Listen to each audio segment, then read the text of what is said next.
River boat problem, इसके बारे में पढ़ना है। देख लो बेटा, ये मैंने डायरेक्शन बना दिया है, ईस्ट वेस्ट नॉर्थ साउथ बना दिया है ये। और ये एक रिवर भी मैंने बना दिया है, ये रिवर है।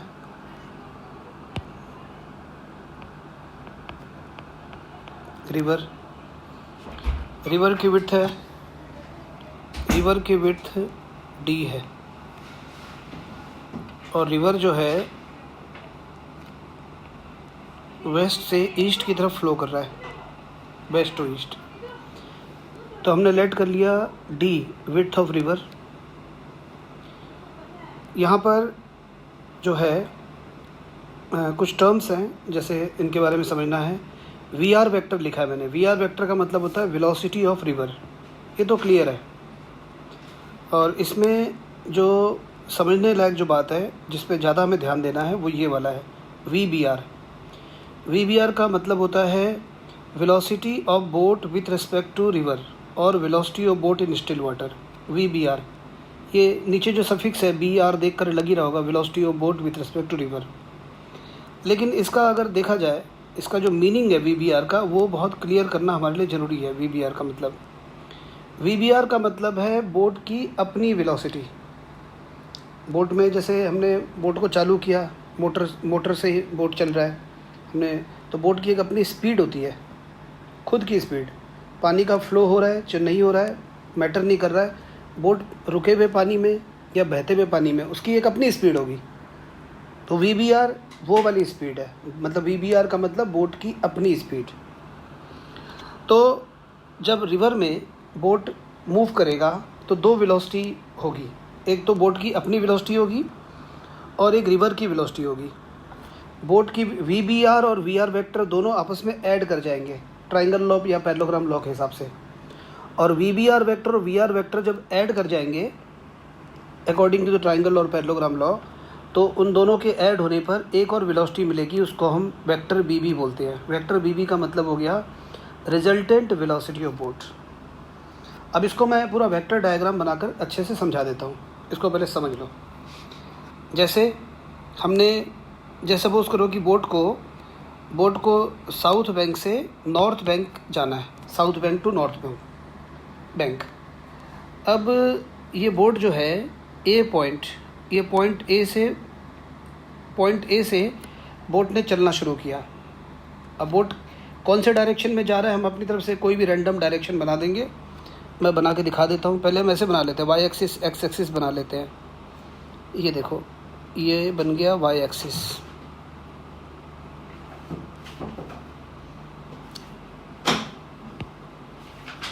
ये बन गया वाई एक्सिस और ये हो गया एक्स एक्सिस। अब बोट का वी बी आर वेक्टर बनाना है, किसी भी डायरेक्शन में को रैंडमली बना लेते हैं, रैंडमली ऐसे बना लेते हैं। ये वी बी आर हो गया, ये बना दिया मैंने वी बी आर, ठीक है। ये वी बी आर है। ये जो वेक्टर है यहाँ से लेकर यहाँ तक, ये पूरा वेक्टर जो है ये वी बी आर वेक्टर है। ऐसे बगल में लिख भी दिया वी बी आर वेक्टर। तो बोट इधर जा रहा है, इस डायरेक्शन, बोट ऐसे जा रहा है, इस टाइप से वी बी आर की डायरेक्शन बना दी।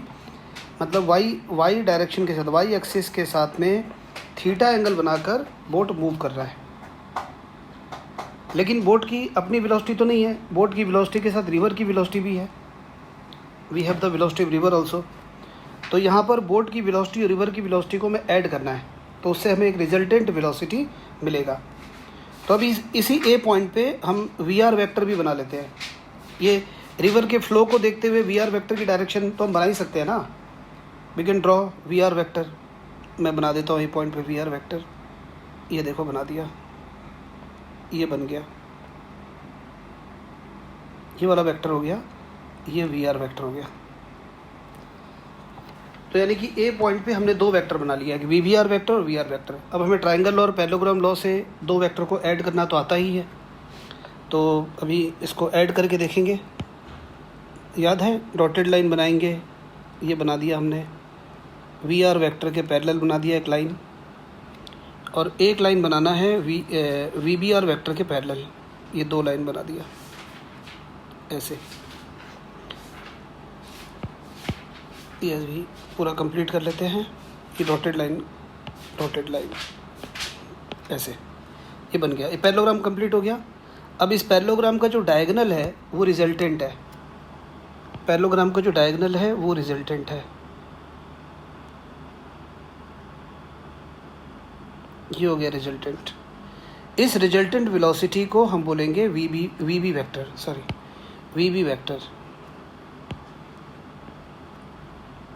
ये रिजल्टेंट वेक्टर है वी बी। तो वी बी वेक्टर हमें कैसे मिला? जो बोट की जो खुद की वेलोसिटी है वी बी आर वो, और जो रिवर वाली वेलोसिटी है वो दोनों ऐड होकर ये मिला वी बी। तो फाइनली जो बोट है बोट जो है रिवर में इस डायरेक्शन में मूव करेगा। अगर रिवर का फ्लो वी आर अगर नहीं होता तो बोट ने ऐसे जाना था, वी बी आर की डायरेक्शन में जाना था, लेकिन क्योंकि वी आर है तो वी बी आर और वी आर ऐड होकर वी बी ऐसे हो गया। तो वी बी को हम क्या बोलेंगे? Resultant velocity of boat. तो तीनों वेक्टर को एक बार दोबारा देख लो। वी आर वेक्टर का मतलब है वेलोसिटी ऑफ रिवर जो कि वेस्ट से ईस्ट की तरफ है। वी बी आर का मतलब है velocity of boat with respect to river और velocity of boat in still water. V B का मतलब resultant velocity of boat. V B R बहुत ज़रूरी है। वी बी आर का मतलब क्या है? बोट की अपनी वेलोसिटी। और वी बी क्या है? वी बी आर वेक्टर और वी आर वेक्टर को ऐड करके, triangle of parallelogram law of addition तो पता ही है, तो उसके अकॉर्डिंग आएगा। अब मैं पेज को टर्न कर रहा हूँ, देखो मैंने लिख दिया है we B r means boat की अपनी वेलोसिटी, खुद की वेलोसिटी, उसकी अपनी वेलोसिटी। बोट जब चलेगा तो उसकी अपनी स्पीड क्या है, और वी बी आर वेक्टर और वी आर वेक्टर को ऐड करके वी बी वेक्टर मिलता है। ये पिछले पेज में मैंने बोल चुका हूँ मैं। ये देखो ये बात बहुत इंपॉर्टेंट है समझने के लिए। बोट की वी बी आर मतलब बोट की वेलोसिटी और रिवर की वेलोसिटी, बोट और रिवर की वेलोसिटी को जोड़कर ये ऐड करके वी बी आएगा।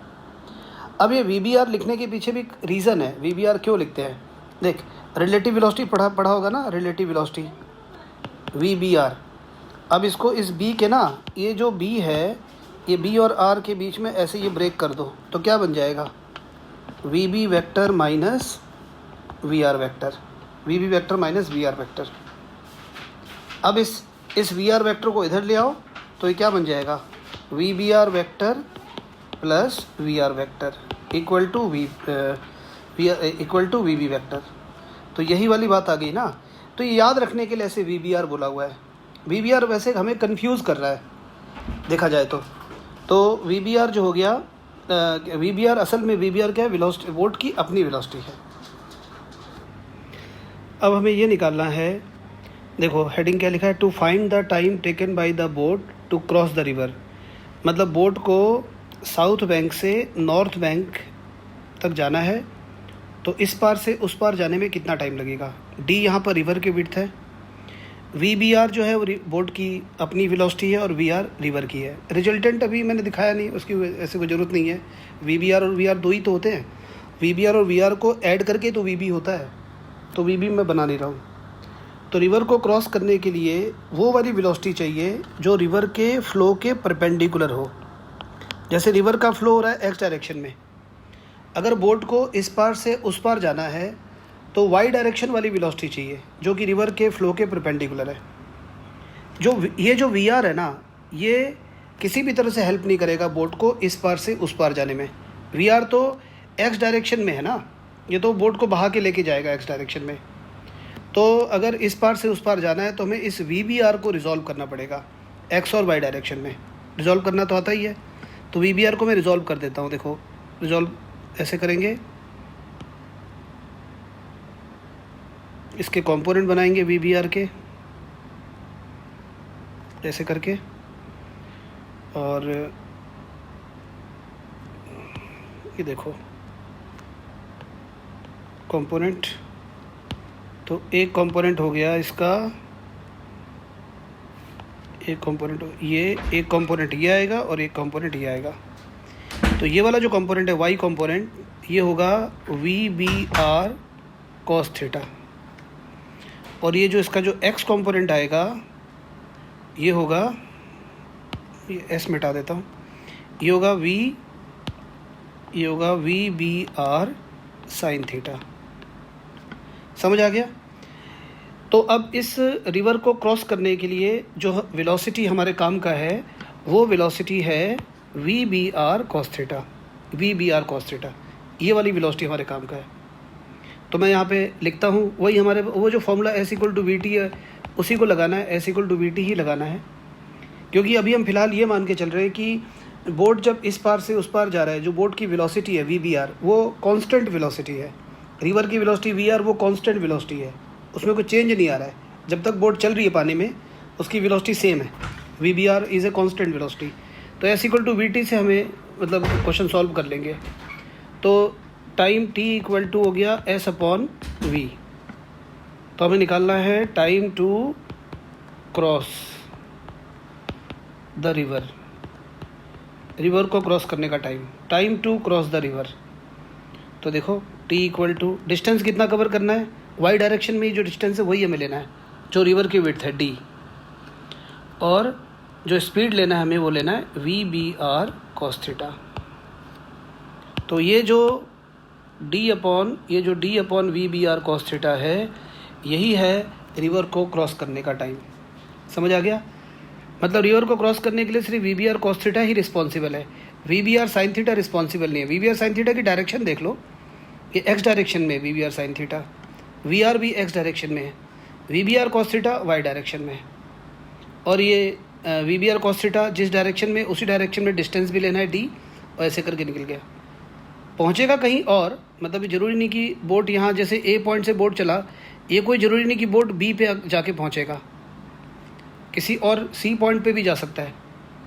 लेकिन रिवर को क्रॉस करने का अगर टाइम निकाला तो यही इसका फॉर्मूला है, t equal to d upon v B are cos theta. Theta क्या है यहाँ पे, थीटा लिख लो, थीटा बहुत ज़रूरी है, angle between v B r vector and y axis.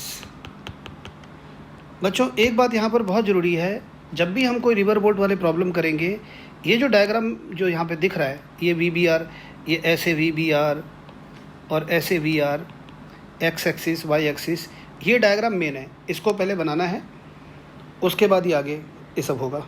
ठीक है ना? न्यूमेरिकल में इसको यूज़ करना पड़ेगा। अब ये हमें निकालना है time to cross the river in minimum time. ठीक है? मतलब मिनिमम टाइम के अंदर रिवर को क्रॉस करना है, रिवर के इस पार से उस पार मिनिमम टाइम के अंदर जाना है, बोट को इधर से उधर एक बैंक से दूसरे बैंक तक मिनिमम टाइम के अंदर जाना है। तो बोट को पानी में कैसे चलना पड़ेगा, हाउ इट विल मूव। तो हमें ये तो पता ही है कि रिवर को क्रॉस करने का टाइम ये होता है, पिछले पेज में मैंने बताया था, t equal to d upon v B are cos theta. देख बेटा, अगर ये कॉस थीटा जो है, अगर इस कॉस थीटा को अगर हमने मैक्सिमम कर दिया तो टाइम मिनिमम हो जाएगा। If cos theta becomes maximum then time to cross will be minimum. और कॉस थीटा की जो मैक्सिमम वैल्यू होती है वो होती है 1। कॉस थीटा की मैक्सिमम वैल्यू होती है 1। कॉस थीटा 1 का मतलब है theta equal to 0 degree. Theta 0 degree का मतलब क्या है, जैसे पिछले पेज में देखो ये थीटा है, ये थीटा 0 डिग्री का मतलब हो गया जो वी बी आर की जो डायरेक्शन है ना वो वाई वाली डायरेक्शन हो जाएगी, तभी थीटा 0 हो सकता है। वी बी आर की डायरेक्शन ध्यान से देखो, इस डायग्राम को, वी बी आर की डायरेक्शन ऐसे है, ये वी बी आर है, ये वी बी आर है। तो वी बी आर की जो डायरेक्शन है ये थीटा को 0 करना है, तो वी बी आर की जो डायरेक्शन है वो वाई डायरेक्शन के साथ में कोइंसाइड कर जाएगी, तभी थीटा 0 हो सकता है। आ रहा है समझ ना? Think about it. मैं बना देता हूँ, ये मतलब वी बी आर की डायरेक्शन ऐसे हो जाएगी,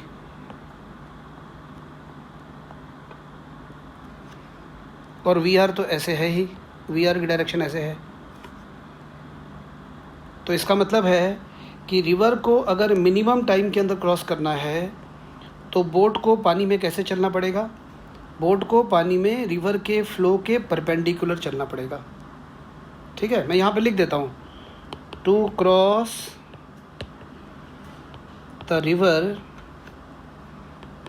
इन मिनिमम टाइम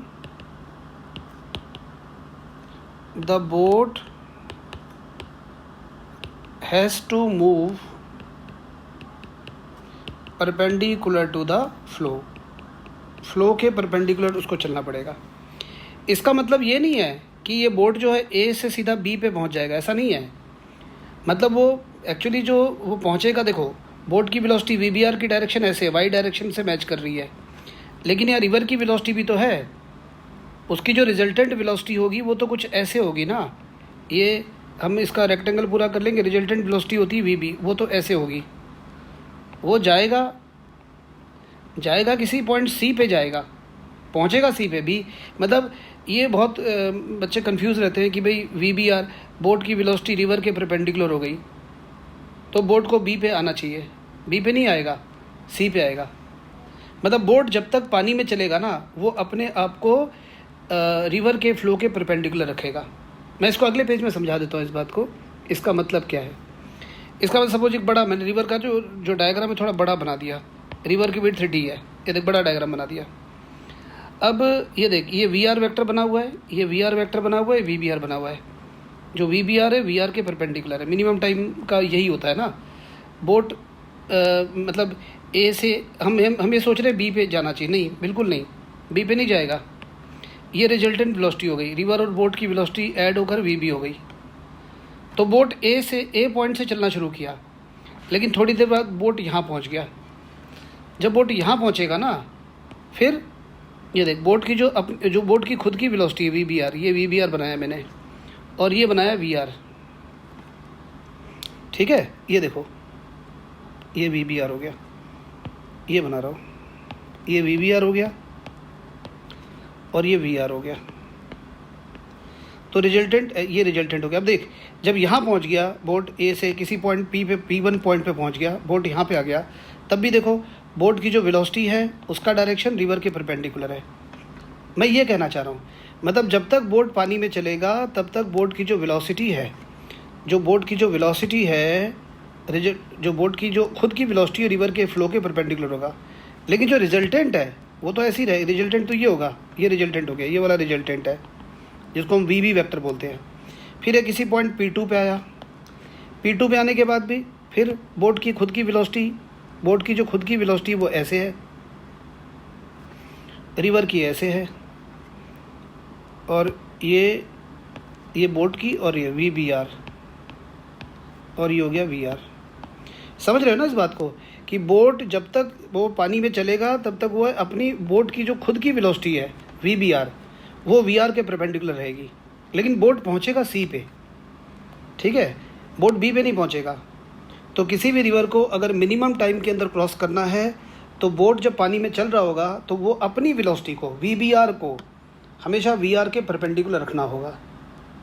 ठीक है ना, बस लेकिन रिजल्टेंट जो है वो ऐसे आएगा फाइनली। तो देखो फाइनली तो बोट ने जाना ऐसे है, मतलब यहाँ पर अगर रिवर बैंक पे कोई पर्सन खड़ा है तो वो तो बोट को ऐसे जाते हुए देखेगा, ऐसे जाते हुए देखेगा इस डायरेक्शन में, ए से सी तक, ए से सी की तरफ जाते हुए देखेगा, क्योंकि रिवर का भी फ्लो हो रहा है ना साथ में, इस वजह से। लेकिन बोट अपनी वेलोसिटी को रिवर के फ्लो के परपेंडिकुलर रख रहा है।